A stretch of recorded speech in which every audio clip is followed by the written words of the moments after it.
સાવ ગીરની વચ્ચે આવેલું છે. એટલે ખેડૂત તરીકે અમે જે કંઈ 20-25 વર્ષથી ખેતી કરીએ અને અમને ખબર છે કે જંગલી જનાવરનો કેવો ત્રાસ છે.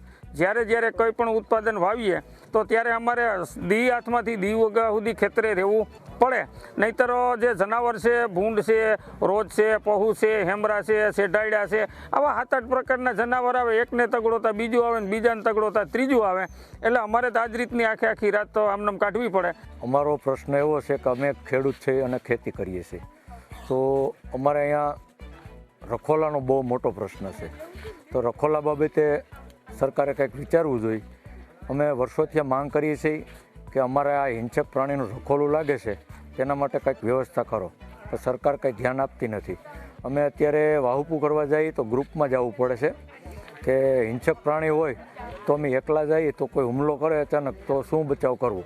તો અમે 5-7 જણા સાથે હારે હોય તો અમે એકાબીજા મદદ કરીને બચાવ કરી શકીએ.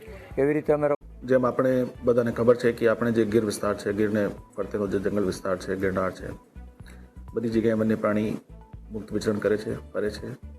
મોટા ભાગમાં જેટલા ખેડૂત ભાઈઓ છે એ બધા અમારી સાથે હોય છે.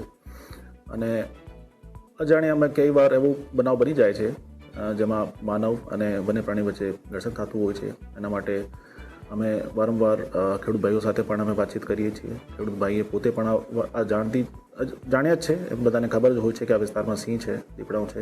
એટલે પોતે પણ જ્યારે નીકળે 3-4 લોકો ભેગા જઈને નીકળે છે. હાથમાં નાની મોટી એવી લાકડી રાખે, ટોર્ચ રાખે છે. તેમ છતાં અમારા વિભાગ તરફથી પણ અવેરનેસના જે પ્રોગ્રામ્સ છે એ પણ વારંવાર ચલાવવામાં આવે છે.